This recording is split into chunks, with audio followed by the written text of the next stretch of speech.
पुष्पा नाम सुन के फ्लावर समझे क्या? फ्लावर नहीं। दोस्तों, जैसा कि हम सबने बीते दिनों पुष्पा फिल्म में अल्लू अर्जुन को बतौर स्मगलर लाल चंदन की स्मगलिंग करते हुए देखा है, जिसमें हमें ये पता चला है कि आंध्रा के जंगलों में आज भी कितनी बड़ी मात्रा में लाल चंदनों की स्मगलिंग की जाती है। लेकिन उस फिल्म के बाद से हर जगह ये बात फैलने लगी है कि आखिर ये लाल चंदन इतना महंगा क्यों बिकता है, और अगर बिकता भी है तो सरकार इन चंदनों को लेकर इतनी चिंतित क्यों रहती है। ये सारे सवाल आज हर जगह पूछे जा रहे हैं, इसलिए हमने आज के वीडियो में कोशिश की है कि आपको लाल चंदन से जुड़ी हर वो बात बता सके जिस लकड़ी को दुनिया भर में इतना खास बनाती है। आइए शुरू करते हैं इस लाल चंदन और रक्त चंदन की कहानी।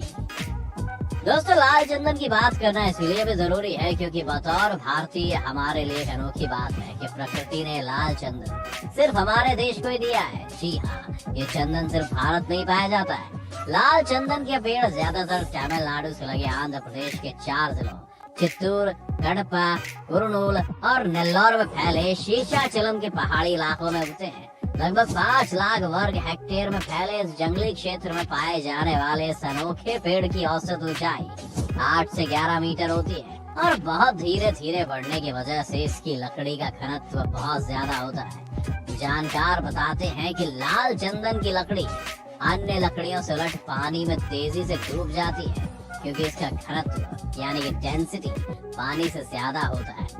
यही असली रक्त चंदन की पहचान भी होती है। पहले जापान में भी इसकी काफी मांग थी, जहां शादी के वक्त दिए जाने वाले पारंपरिक वाद्य यंत्र शामिशेन बनाने के लिए लाल चंदन की लकड़ी इस्तेमाल होती थी। लेकिन अब यह परंपरा धीरे धीरे खत्म हो रही है, इसलिए वहाँ इसकी मांग भी घट रही है। आइए अब हम आपको बताते हैं कि इस चंदन की लकड़ी के कौन कौन से फायदे हैं जो इसे इतना महंगा बनाती है। लाल चंदन सबसे ज्यादा ब्यूटी प्रोडक्ट्स बनाने में इस्तेमाल में आता है और ये चेहरे की त्वचा को अच्छा बनाने के लिए बहुत ही ज्यादा असरदार होता है। इसकी एंटी बैक्टीरियल प्रॉपर्टीज के कारण ये स्किन की देखभाल के लिए एक बड़े पैमाने पर उपयोग किया जाता है।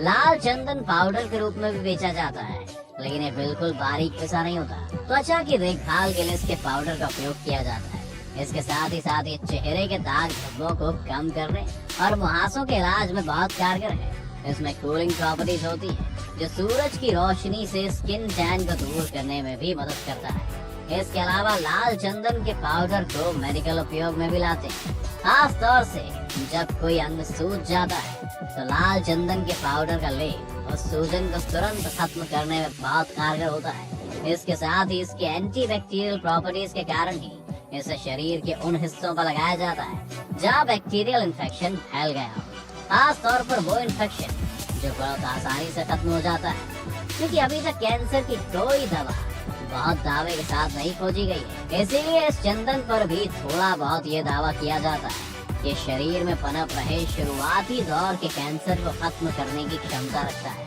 जिसके कारण इसकी मार्केट वैल्यू अपने आप बढ़ जाती है।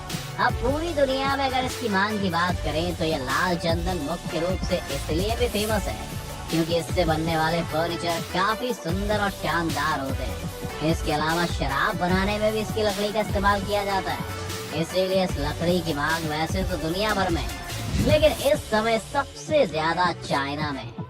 आंध्र प्रदेश सरकार के वन विभाग की वेबसाइट के मुताबिक पिछले साल दिसंबर में हुई नीलामी में चीन, जापान, सिंगापुर, ऑस्ट्रेलिया, संयुक्त अरब अमीरात के अलावा कुछ पश्चिमी देशों से लगभग 400 व्यापारियों ने इसके लिए बोली लगाई थी। और हैरानी की बात तो ये है कि इन 400 में से लगभग 150 चीनी कारोबारी थे। अब अगर इसके उत्पादन की बात की जाए तो चंदन का पौधा तैयार होने में लगभग 12 साल का वक्त लगता है, और अगर कोई व्यक्ति एक पौधा भी लगाए तो उसे इससे लगभग 5 से 6 लाख रुपए की कमाई हो सकती है। बता दें कि चंदन के पौधे को ज्यादा पानी की जरूरत नहीं होती है। इसे देखते हुए चंदन की खेती कभी भी निचले इलाके में नहीं करनी चाहिए जहां पानी रुकता हो, इससे पौधे के सड़ने का खतरा रहता है। चंदन की लकड़ी धीरे धीरे पकती है और तब उसमें से खुशबू आने लगती है। खुशबू आने का मतलब है कि चंदन की लकड़ी में वजन आने लगता है। चंदन के पौधे को जितना समय रखा जाए उसका वजन उसी हिसाब से बढ़ता है। चंदन 2 तरह के होते हैं, लाल और सफेद। भारत में ज्यादातर सफेद चंदन की ही खेती होती है क्योंकि यहाँ की मिट्टी उसी के हिसाब से अनुकूल होती है। वैसे लाल या सफेद रंग के चंदन का उत्पादन मिट्टी की पीएच पर भी निर्भर करता है। अगर पीएच 4.5 से 6.5 तक है तो लाल चंदन लगा सकते हैं। अगर पीएच इससे ऊपर है तो सफेद चंदन लगा सकते हैं। हरियाणा, पंजाब सहित यूपी में मिट्टी का पीएच 7.5 के आसपास है, जहाँ सफेद चंदन की खेती की जाती है। चंदन के पौधे तैयार होने के बाद वन विभाग को बताना होता है कि पेड़ कटने के लिए तैयार है। उसके बाद वन विभाग आगे का निर्देश देती है और निर्यात का काम शुरू होता है।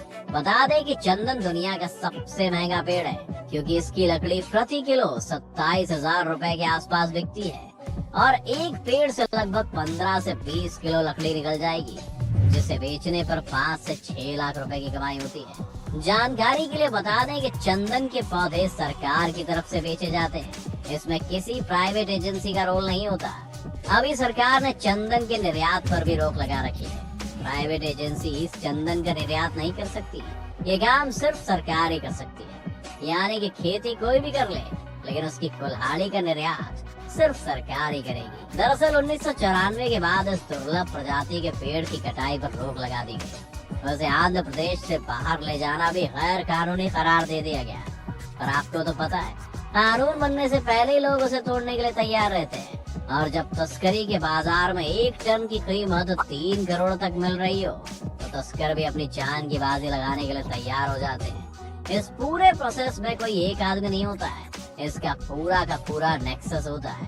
पेड़ काटने वाला मजदूर दिहाड़ी पर होता है, फिर चोरी छिपे पुलिस की नजरों से लाल चंदन को निकाल कर कोर्ट तक पहुंचाने वाला अपना कमीशन कमाता है। और जिसके इशारे पर ये सब होता है, वो चाइना जैसे देश से इलीगल ट्रेड कर करोड़ों कमाते हैं। जैसा आपने पुष्पा फिल्म में देखा, कुछ उसी तरह हर साल 2000 टन लाल चंदन की लकड़ी चेन्नई, मुंबई, तूतीकोरिन और कोलकाता बंदरगाहों के अलावा नेपाल और तिब्बत के रास्ते चीन के प्रमुख बाजार तक तस्करी करके पहुंचाते हैं। दोस्तों, तस्करी के लिए पेड़ों की इतनी ज्यादा कटाई की जा रही है कि लाखों हेक्टेयर में फैले लाल चंदन की खास लकड़ियों की तादाद 50% तक कम हो गई है।